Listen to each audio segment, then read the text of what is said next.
Hello and welcome. Thank you for coming. We're here to have a very interesting session. We have two of us in person and two of our colleagues who will be joining us by video conference. This is a really important session, a really interesting one actually, which is about how education can be a force for good. So the forces that affect education and create a far better society.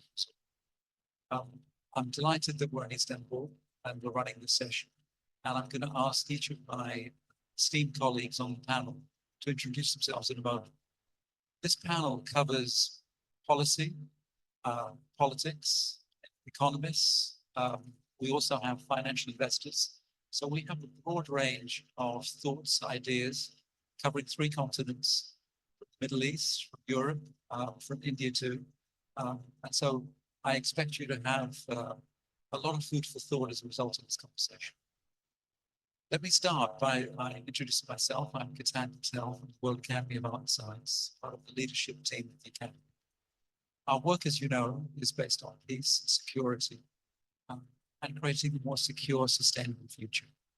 I'm also the chairman of something called Force for Good, which works with the United Nations on the Sustainable Development Goals. And I had an investment firm, Greater Pacific Capital. Let me begin by asking panel, each of them, to talk to you for 5 minutes, where they will introduce their ideas on the forces of good for education. Denis, I'd like you to kick off, please. Thanks, Ketan, and thanks for having me on the panel today. So first of all, to introduce myself, my name is Denis NAUGHTEN. I'm a former Member of Parliament in Ireland. I was Member of Parliament in Ireland for 28 years up to last month. So I'm a recovering politician at the moment. I'm a former Minister for Communications, Climate Action and Environment, Energy and Natural Resources in Ireland. And more recently, I have chaired a working group within the Inter-Parliamentary Union. The Inter-Parliamentary Union is like the United Nations, but it's where parliaments come together every 6 months, 186 parliaments from around the world. And I chaired a working group on science and technology, which has been looking at developing the interface between science and academia and the parliamentary community to help drive evidence-informed decision-making. And Ketan and myself were talking yesterday about some of the challenges in terms of delivering the Sustainable Development Goals. And he talked about the issue of good governance. And I think one of the challenges in relation to introducing good governance in some parts of the world is, what is the motivation for that? What is the reason why governments and parliaments should change the way they make decisions, change the way that they regulate society? And I think you need to look at the social impact in terms of the changes in governance, the social impact that it has on each individual society, the positive impact that it can have on society. And I think one of the things that the World Academy has been pushing is this concept of human security for all.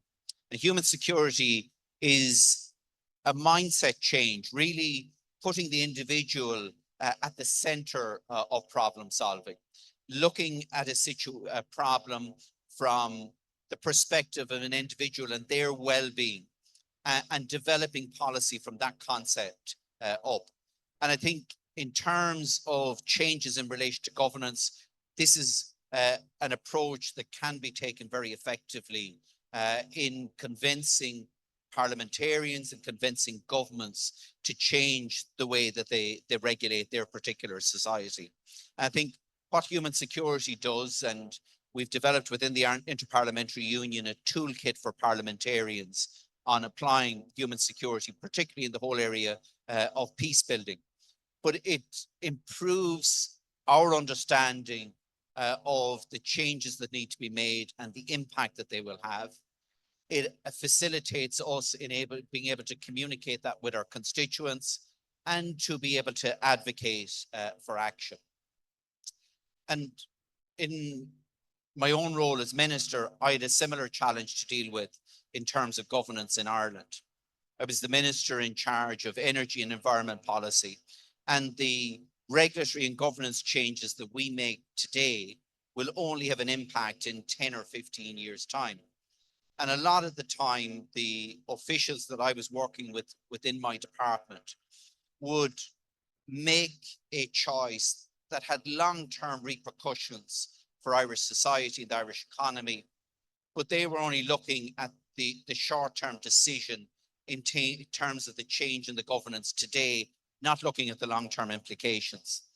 And one of the things that I try to instill within the officials within my department is to look at the changes from the perspective of an individual. How are these changes going to impact on them? Are they going to impact positively or negatively? How can we mitigate against those negative impacts in terms of the way that we change the regulation, in terms of the way that we change the governance of energy policy or environment policy in Ireland? And one of the things we did was that we have an annual agricultural festival in Ireland, the biggest outdoor agricultural festival in Europe, called the National Ploughing Championships. And I brought my key staff down to the championships to meet with rural people and the farming community. And as a result of that, they could envision what these changes mean for an individual that they had a direct engagement with. So the point I'm making here is, I think in our education system, we need to enshrine human security for all into the development of our education system, so that students not only look at education from the point of view of the impact that it can have on society, but the impact that it can have on individuals, and how changes can impact on individuals both positively and negatively. How can we mitigate against the negative ones and enhance those positive aspects? And I think if we can do that and we can instill that within our education system, I think that's a tool and a concept that can withstand technological change, can withstand the changes that we're going to see, significant changes we're going to see in employment and employment types over the years to come. But those particular skills, as I say, withstand the test of time. Thank you. Thank you very much for that, Denis. Lots of food for thought there. Let's have each of the others articulate their thoughts too. Mohammed, you have a very fascinating career. Would you mind seeming to give us a quick synopsis of that, but outline your thoughts on the future of education as a first? Right. Thank you. Thank you so much. I hope that you can hear me well. I'm in connection from Casablanca to Cairo, and I hope that the connection is helpful. Can you hear me? Yes, we can. It's good. Very good. Thank you so much. My name is Mahmoud MOHIELDIN. I'm Special Envoy for financing the 2030 Development Agenda for the UN. Before that, I was a Senior Vice President at the World Bank Group and Executive Director with the IMF, the International Monetary Fund. And before doing that, I was in government as a Minister of Investment. And for the whole career, and any point of time, I'm very much proud to be an academic and a professor of economics and finance at Cairo University in Egypt. And I'm a fellow of the World Academy.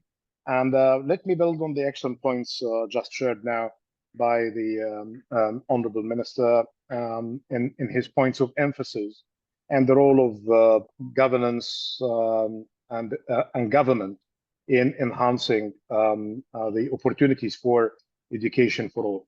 And I just like to go back to some of the facts after the many shocks that the global system was exposed to. And actually, the worst of them all is the one that didn't really get adequate attention.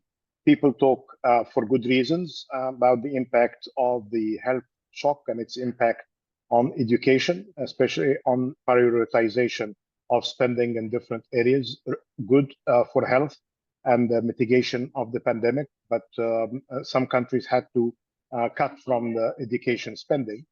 The other thing that while countries under the lockdown, some of them were able to resume education through digital means. Others who are lacked digital connectivity or even electricity were really denied a couple of years of education. I'm not here even talking about the quality of education. Of course, the impact of wars on disruption of education and the attention that should be given to the learning institutions cannot be overemphasized, either in the war in the Ukraine or in the Middle East or in the conflicts as well. So we need to put all of that into consideration. So when people say that the SDGs are on track, and based on the recent UN Secretary General report on the Sustainable Development Goals, we know very well that only less than 15% of the SDG targets that we can measure are only on track, and 55% are either significantly or slightly off track, and worse, 35% of them are worse than where we started back in 2015.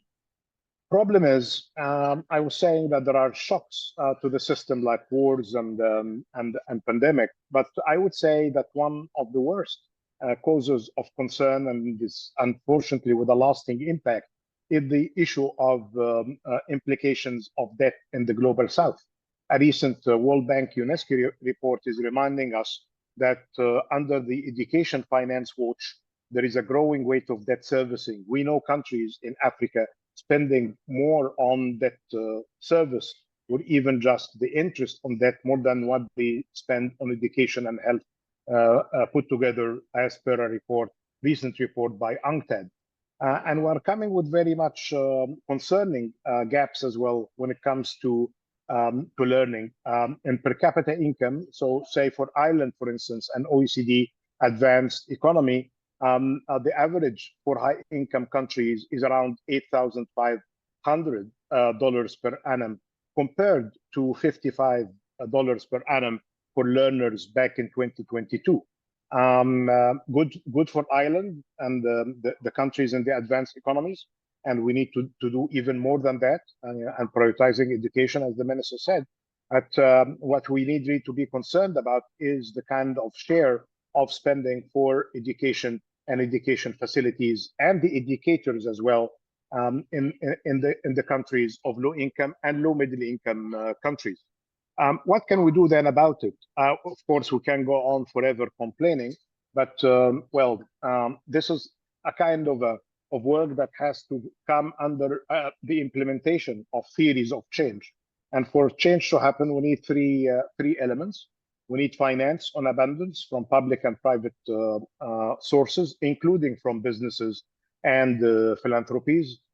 In some countries, including mine, you can see that the heavy burden of education is coming from the household sector, not necessarily from the government budget, and definitely not from the business sector. So that needs actually to be incentivized. The other thing that we have seen, digital transformation, and I would say that the two forces of change on sustainability and digital transformation are strongly linked with what we are doing better in terms of the quality of education.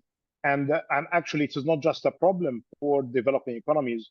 Some of us have seen the recent report on Europe by former Prime Minister Mario Draghi about the competitiveness challenge. It's a gap when it comes to spending over R&D, quality of education, and issues related to security when it comes to education and defense. And actually, the two other elements on defense and on energy, you cannot really improve the position of a country without really having some good, sophisticated research and development and sophisticated learning institutions behind it. I can go on a bit, but I would say then, what can we do more on the finance side? I'm not seeing really, and I hope that by the time we meet in Spain for the Finance for Development conference in June, we'll have a better support for financing sustainable development, including Sustainable Development Goal number 4 about education and learning. But during the last 2 years, in all of the summits that we have been attending, I can describe them as being better than expected, but very much less than what we hoped for from the money being mobilized. Look, for instance, on the money mobilized for IDA. This is the International Development Association, as part of the World Bank Group, dedicating part of its finance to human capital, including in health and education.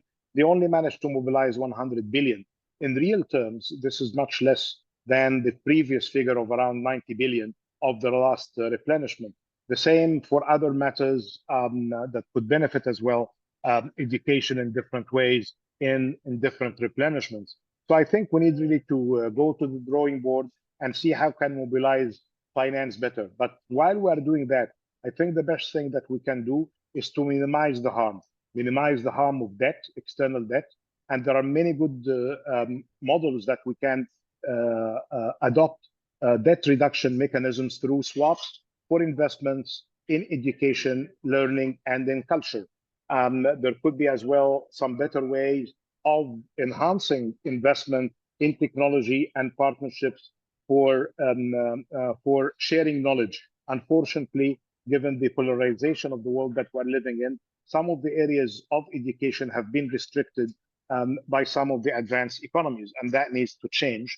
And then, of course, again, on the interlinkages between business, finance, and education, we need really to put a better incentive structure in order to make the adequate behavioral change, not just for government through prioritization spending on their budgets and the support of parliament that is needed, but actually through the business sector. We have seen that tax incentives have played a significant role in many countries in order to get the businesses contributing to the education facilities. And then for the household sector as well, to support especially the middle class that is under the heavy burden of deteriorating growth and high inflation. We need to think better on how to support their work in educating their children. And given that education is learning for life, how can best we can incentivize through budgets of the state the middle class to do a better job than what we have seen during the last 4 years.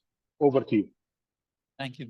Thank you. I'm going to come back to you on the money because you've highlighted an enormous gaping hole in our ability to educate because we don't have the money. So I will come back to you. Shaurya, welcome. And would you mind introducing your thoughts and yourself very briefly too? Thank you. Thank you, Ketan. I'm Shaurya DOVAL. I'm the founding director of India Foundation, which is a think tank based out of New Delhi and which works on matters of economic security and foreign policy and culture. It's about a 15-year-old think tank, and we are working very closely with the government of India on various policy matters. But by training and background, I come from the investment banking business, finance.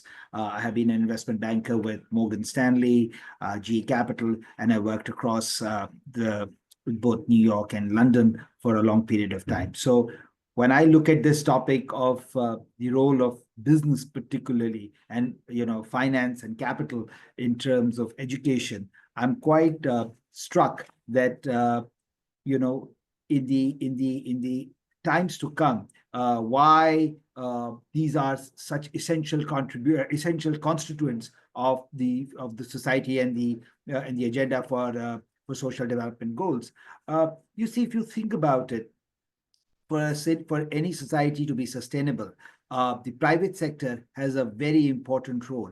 And within the private sector, you would like to think of capital as the oil that makes this whole machine move.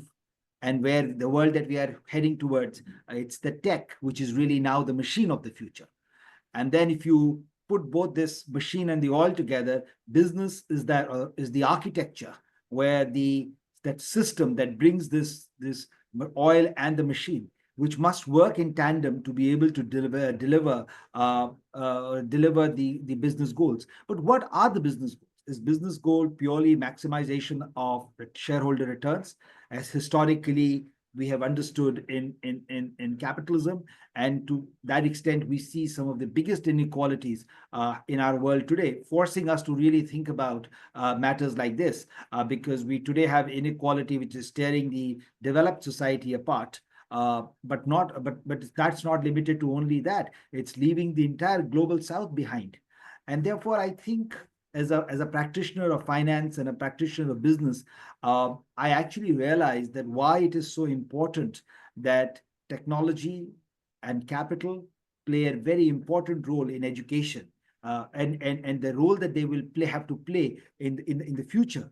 Because labor and to that extent education cannot be looked at purely as we've historically as a factor of production. That you need educated people, you need an educated labor force, so you can feed this global system of capitalism.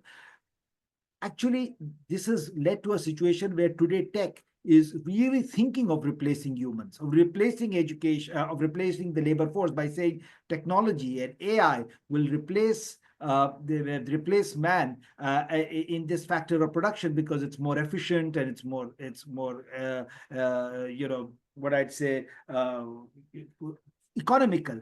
But I think that's fundamentally a flawed way of looking at the role of business and the role of private sector and role of tech in the future. We need education to create not just informed citizens, but also knowledgeable citizens. It is these citizens that actually are the end users of business, are the end users of society, are the society in themselves. So, we need to come up with an education system where in the future, tech and business combine to deliver on creation of a society which is far more just, far more progressive, and far more integrated in being able to achieve not just the social development goals, but also human development goals. And I think this is one big challenge right now facing humanity. And I think in this, as I said, business has a central role, because business is the center of innovation. It is the center of maximum labor absorption. Governments are just facilitators. And particularly, I see this challenge very significant in the global south, which has a very, very young labor force that is coming into society every year, and to which we need to absorb. I mean, I'll give you a classic case in point of India, where we actually have a challenge of absorbing 1 million people joining the workforce every month, which is about 12 million a year. Now, we need to create businesses using capital and tech in a manner. We need to reform our education, use this business to integrate with our education system to produce a labor force that is not just a factor of production, but is integrated with the end objectives of the business in maximizing, as I said from the beginning, not just shareholder value, but societal value, and not look as tech as a substitute for humans.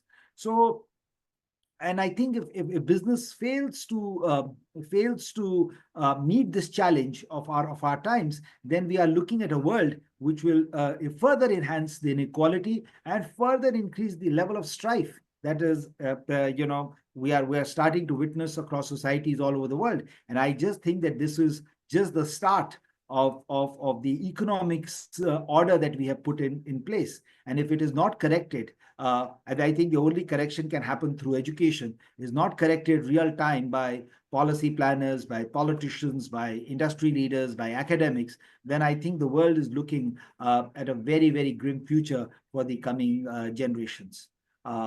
So I would like to end my 5 minutes with that. I was told I have 5 minutes. I hope I have not overshot it, but I'm happy to take any questions along these lines. Thank you. Thank you, Shaurya. Thank you. We're going to come back to you too on this, because I will kick off with a question on this idea that the technology either is going to enhance humans. I'm going to point it at you, Denis, or it's going to make us less relevant. And today, as you know, you can go into AI, you can ask it to, and there are lots of students here, I know they do this. You can go in and say, I have a 1,500-word essay to write on this very peculiar, specific topic. Can you please write it for me? And it will produce at least a C grade, but it's getting better, maybe a B grade essay. That's not bad, but for very little effort. So what is the hope that humanity will not become dependent on the technology? What is the education that we have to introduce to make sure that we have value beyond what the technology is doing? I think the big value beyond technology is our ability to interact as human beings, to talk as we're talking here, to meet over a cup of coffee and discuss a problem and tease it out. AI can't do that. AI will never be able to do that. It will never have the emotional capability to do that because, you know, a lot of the time when you're trying to tackle challenges and problems, it's as much your heart as your head that you deal with in terms of addressing those problems. So how do I take that back to the education system?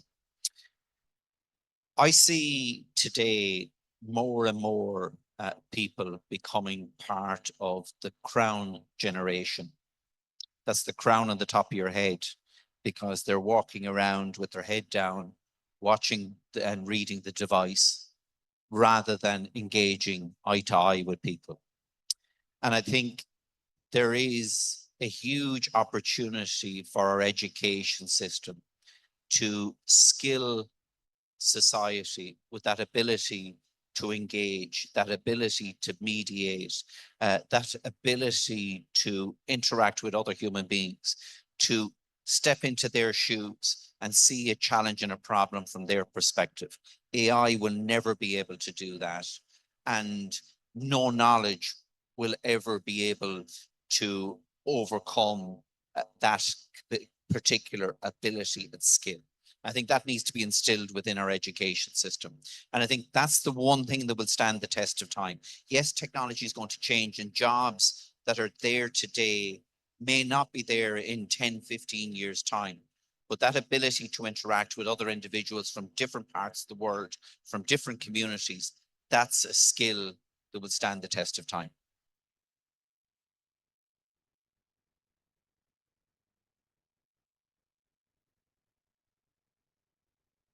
And see if this echoes. Yeah, I'm going to come back to you. Ketan, your mic is not very audible. We cannot hear you. Can you hear me now? Yeah, Denis's mic is fine. If you could use that, then we could hear you.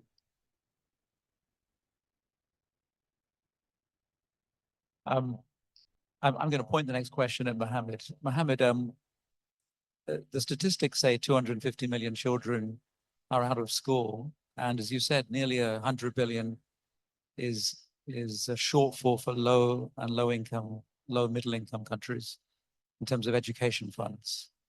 And as I understand it, the peak of EdTech was 2021, when approximately just over $20 million were investing in education technologies.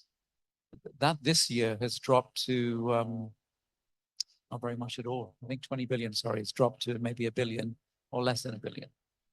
How do we bridge that gap, knowing that we have a multi-tier society already, where students of the type we have in this audience have every facility, and some people have almost nothing in terms of facilities. They don't have the basic internet connection. How do we get the money, and how do we bridge that gap? Mohammed, you've been very privileged to have been at the IMF. You are the UN Envoy for the SDGs, effectively. You're a professor too, and you interact with students. What is it that we have to do? Right. Thank you so much. Even if we use the categories of low income, low middle income, high middle income, and high income, just to differentiate between different countries' needs when it comes to finance, again, at the country level, it's very much case specific, and it has something to do with the political economy dynamics as well, and the budget constraints facing each country. But let me share what could really be very much common, and with reflection as well to the excellent comments by Denis on what kind of education as well that would enable the community, society, and students of this generation to harness and optimize the benefits of the digital transformation and AI. That requires completely different approach from the one that we have been using. And I am guided here by two important indices. one by the IMF on the readiness for AI and digital transformation, and the other one by Stanford University in its readiness index. And it is not just about investing in new sophisticated technologies. It's very much in the analog part of the story as well, not the digital part, including very basic stuff like infrastructure for education, like investing in the human capital and the nutrition for children. That like investments as well in the ecosystem that is really managing the new waves of technology. There are two ways about it, as we have seen it since the first industrial revolution, that people can really say, well, hey, these kind of big disruptions are going to complicate our lives, and let's stop it. We know very, very well that you cannot really stop it. And those countries in the past that denied themselves access, including back in the day in 1820, when China stopped that, they lost almost 2 centuries of progress until they recap and they pushed hard for transformation. So when we see this, yes, the technologies have their own short-term, mid-term disruptions. There are going to be losers and winners, but we need really the society at large to be a winner of this. And that would not really happen without adequate finance and investment. And you cited the right figures here. And actually, before I get into the figures, I'm just being reminded by a very important, insightful observation by a Nobel Prize laureate, Mike Spence, who said, when it comes to these technologies and their impact on competitiveness in particular, we tend to emphasize their short-term impact and undermine the long-term impact. So for countries like mine and my neighborhood in Africa and the Mediterranean and the Arab countries, I would say, don't stop it, embrace it, but get your system, the whole ecosystem, to be ready for that. You need to have investments in the human capital, investment in the digital infrastructure, including electricity, and investments as well in the resilience of society to deal with these shocks. First one comes to mind is the issues related to budget. The budget of the state is the statement of priorities of the state and its people about where to get the money. Great, yes, that business sector can do something, but without the budget of the state doing two things. First, doing what it should be doing in areas that the business sector will never, ever find it rewarding to do it, unless they are going to be tackling it from philanthropic kind of behavior, which is great. That needs to be incentivized through tax systems, and we have seen wonderful stuff done in this area.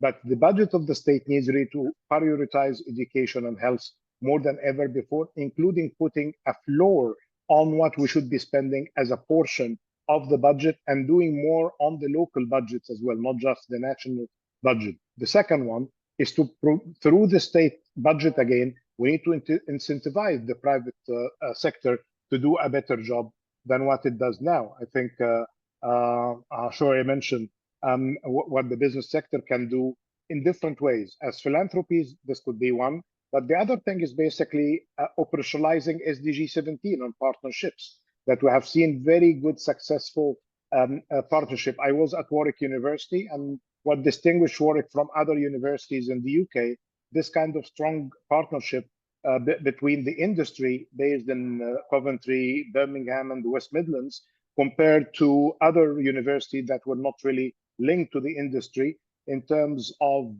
training, skills, and having more of the applied practices, while students, especially in manufacturing and the business schools, had the kind of exposure to from the early days. The last thing is basically what can the rest of the world do for that? We need to realize, and this is a bigger topic that, as I said, is going to be discussed more in Spain. We are in a completely different world from the one that we designed the official development assistance with the end of the Second World War. Different players. We cannot really ignore the importance of emerging markets like China, India, and other countries and their role. And they have opportunities to participate in this kind of transformation of engagements. Some of them are able to provide funds, but others could really do more in partnerships through knowledge sharing. The other thing, which is much more important, comes from simple logic that prevention of harm should be prioritized over bringing the benefits. And we have seen a great deal of harm coming from some of the advanced economies, especially when it comes not just from governments, but from some private sector behavior as well, when it comes to spillovers and negative spillovers, either from their climate action to areas related to debt. And all of these kind of negative spillovers, the first victim of them are basically education and health. So we need to be mindful that these kind of restrictions on trade and investment, spillovers of debt, have their immediate impact, not long-term impact alone, but immediate impact on what we can really be doing better in education. So I would encourage thinking of a system rather than getting it as a sector of importance. Over to you. Thank you. I'm going to take the implication of what you said and ask Shaurya to answer how we do it in India. Shaurya, India is going through this massive transition from a poor country that is expected to transition hundreds of millions of people to the lower middle class and then the middle class. And that has to happen in the next decade or two, probably a decade and a half. That transition has to be clear. How do you even educate so many people? You can't build enough schools. There isn't enough technology or enough capital, so you could hand all that technology out. So what is the possibility that we can migrate in India hundreds of millions of people? And if we don't, they will not be gainfully employed and we will have massive social unrest. So the consequences of not doing this are disruptive to everybody in society. What are your thoughts? So, Ketan, thank you. That's a very pertinent question. It's a question that is constantly facing the policy planners. As I said, even today we are looking at 1 million people in India joining the workforce every month. 65% of our population is under the age of 30. So we need desperately an education system that is able to cater to the needs of India and absorb these people over the next years into productive activity. Now, fortunately, as you said, as a growing economy, we are literally doubling our per capita income every 10 years. And if India continues its economic trajectory, India will be hitting from a $3,000 per capita income currently to about 12,000, 13,000, which is a developed world per capita over the next 20, 25 years. So capital is not a constraint as far as India's to be able to do this. Now, we haven't been able to direct this capital most productively till now, but at least one element of that is available. Then we come to the tech. Now, what we know, recently we bought about 500, over the last 10 years, we bought 500 million people into the economic system through using technology at a mass rapid deployment of technology to bring 500 million Indians who are not integrated into the formal economy through technology into our systems by opening their bank accounts, by giving them a national identity card.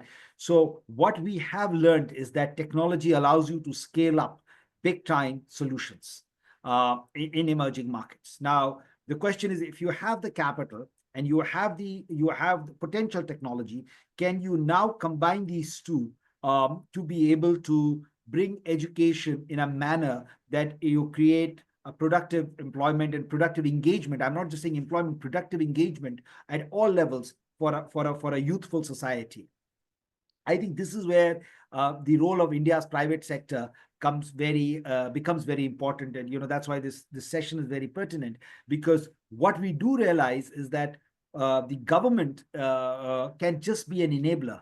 Government cannot provide these solutions as much as it has the incentive and the duty to do so. It has to rely on business to come up with these solutions, because much of this capital and substantially this technology rests and applied areas of this technology rests in the private sector.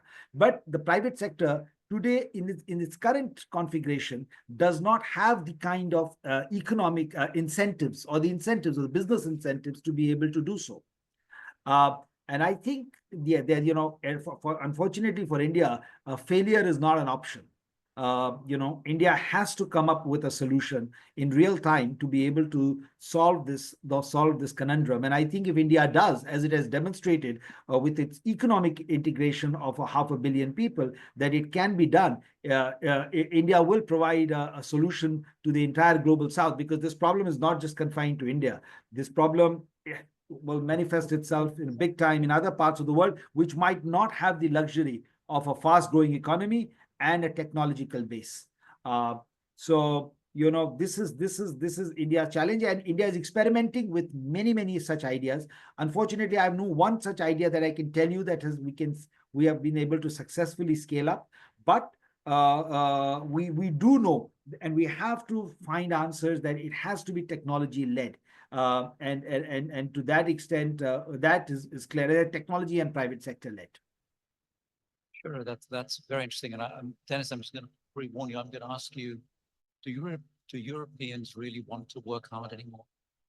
But before I do, I'm going to ask Mohammed a question to take Shaurya's answer, where he's saying private sector and technology are the answer. But Mohammed, and we have 15 minutes, so I'm going to ask you to keep it to like 3 minutes so we can do a few more rounds of this. Business at scale and capital at scale does not wish to go to Africa, it seems. They, for some reason, find it easier to make their money in North America and Europe, in the stock markets there, and they do not seem to have the appetite to fund for the risk that is available in Africa at the scale required. So if Shaurya is right, and I think you said similar things, and so did Denis, that it's technology and it's the private sector, but they don't want to go to Africa, what is the answer? Are we abandoning a whole continent because we don't have the capital appetite to help them leapfrog? And what do we do? Right. Thank you so much. Well, I have news for you that there is a change in the sentiment. And please do. So I was here in Casablanca about for two days, attending the Africa Finance Summit and the Africa Investment Forum. And in both, we are realizing many things. First, that the Africans themselves realizing the potential that they have. There are many sophisticated, growing members of middle class in Africa. And if you compare Africa as a continent to India and China, they are almost the same demographic in size, but Africa has even a better advantage when it comes to demography. Very diversified.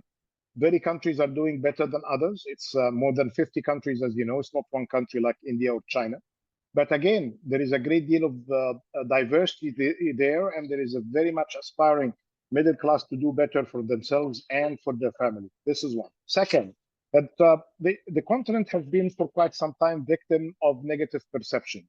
The recent global emerging markets database telling us that the default of credit in Africa is much less than what is perceived. And this is a lost opportunity, not just for Africa, but for the investors who are not really seeing the opportunities with growing population, with countries of high growth. If you check the Economist of this week in their forecast for next year, citing the IMF, 20 countries around the world, including India, but actually 10 of the countries are with high growth in Africa. So 20 worldwide, and 10 of the high growth, more than 6%, are in Africa. So the issue here, we need to keep updating the information, and many thanks for asking me this question, because we are seeing many changes, and actually in many cases we could be just victims of the old news, or as I was talking to some of the media gurus here based in Senegal and Cote d'Ivoire and Zambia yesterday, that the bad news fly faster and get more attention. But here I think we need to do a better job in sharing the information. One more thing, and again, building on the good comments by Shaurya just now, it's good to see the high growth as it happened in India for like almost a decade now. But it's all about the continuity and accumulation of such growth by investing in human capital, by investing in digital infrastructure, by investing in resilience. And we have seen in the stories of big transformation that happened during the last century and in the early years of this century for countries like China, Singapore, and Korea. That was not just as we see in some African countries, growth for 4 or 5 years, and then you go back to low growth, lower than 4 or 5.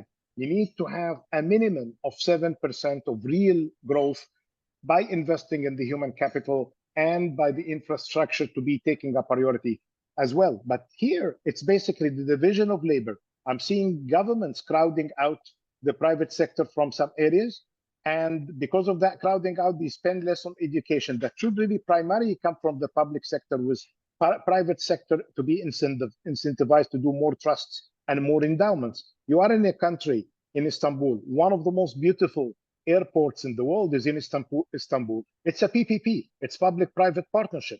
So these kind of investments in infrastructure should really be given through partnership with the private sector. And then we need to do more on education and health, and incentivize the private sector, as Shaurya was mentioned, in order to do something similar to what has been happening in Europe and beyond, and in the US, when you see all of these kind of big universities, big labs, scholarships are now incentivized to the private sector to offer them. And there are existing models that we need really to accelerate and scale up. Over to you. Thank you.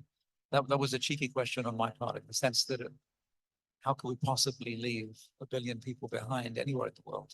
But the tendency of capital has always been, as you know, is better than I do, to flow to where their risk return or perceived risk return ratio is better. So I'm going to come back to you, but we may run out of time. And then it's my cheeky question to you also. From my accent, you know, I live in London, right? So here's the question really though.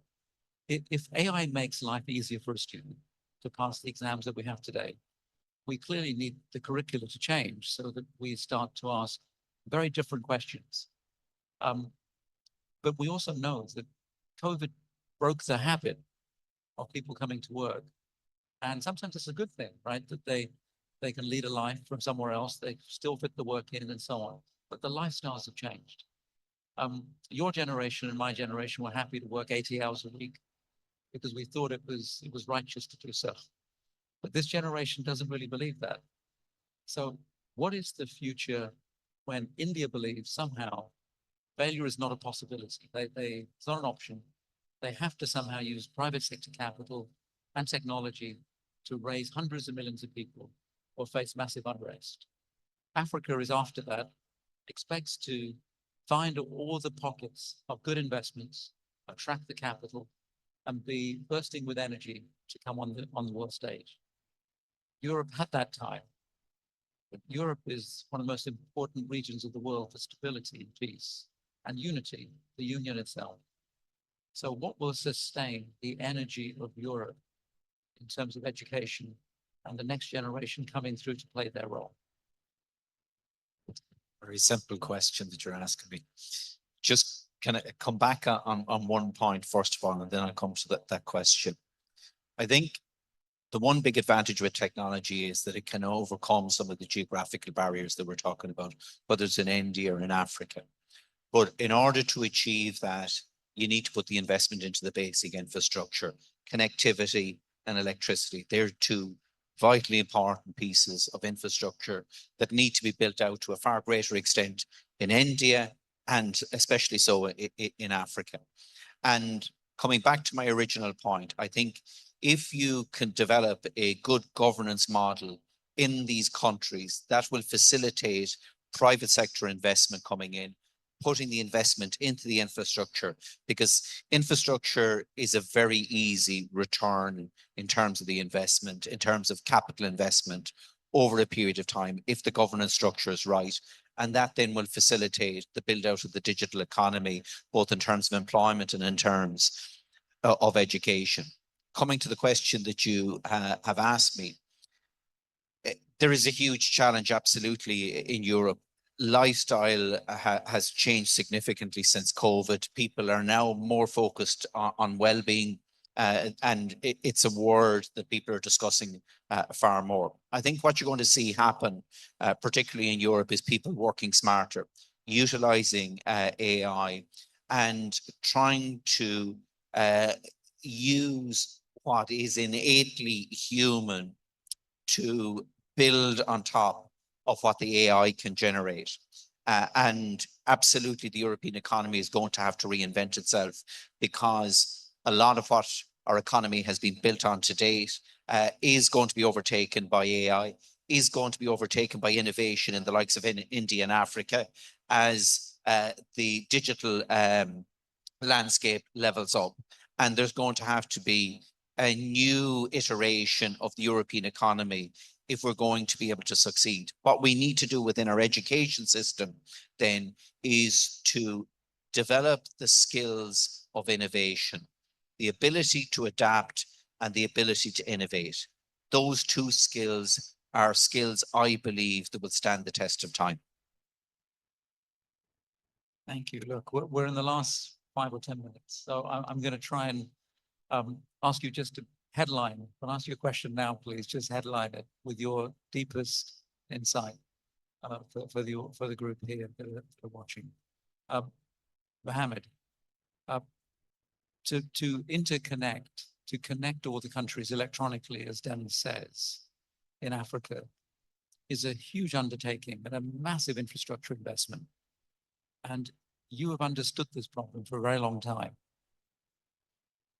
Be very frank with us. Do you think anyone has the appetite in the next decade to make that investment so that at least the infrastructure of telecoms is put in, that the $1 billion to $10 billion required for each data center are also put in, so that people in Africa who have the right to be educated and build a future will have that right? Headline, please. Yeah, very briefly, not necessarily through individual investors, though I see some of them are engaged in this area, including some of the leading private equity firms based in different countries, including here in Morocco, in Egypt, in Cote d'Ivoire, in South Africa, in Namibia. I'm just giving highlights of countries that started to be a base of private equity participation in areas related to digital transformation. But actually, the institutions, you may have got some updates on the 300 million initiative by the African Development Bank and the World Bank to connect 300 million people and the household there with electricity, because we cannot talk about digital transformation and being beneficiaries of AI or contributors to the fourth industrial revolution without the basics, that we have 600 million people without electricity. Good news is that the technology is becoming much more affordable, given the economies of scale of China and inventions coming from the US and Europe. And there are some technologies as well available coming from India in areas related to battery and all of that in terms of storage of electricity. But here I think it's going mainly and primarily to be with the intergovernmental multilateral development banks through the investments in the basic infrastructure. And there will be opportunities for the private sector in some areas, including on data systems and data storage. And there are opportunities that we're seeing there. And we have seen as well some good partnerships linking the investments in digital transformation with energy and the water systems, because they are strongly interlinked. So it's all about the business model. But we need to think more of the comparative advantage of each dollar. If the dollar is public money, it has to go to public source. If it is a dollar with private sector returns, we need to emphasize that. I'm more optimistic now that we see these kinds of opportunities. Yes. And finally, that each one of us in different ways spoke about existential threat. But these kind of existential threat will not really just be solved by individual contributions, but by political leadership to make the transformation at scale. Thank you, Mohammed. And look, I've reached the end. We've reached the end of our time, and I want to thank everybody for listening intently to this very interesting audience, this very interesting group. And this panel have touched on so many important issues. And I come away with hope that actually we can solve these issues, deliver human security for all, one of the important campaigns of the World Academy, and every individual can realize their potential. Thank you. Thank you.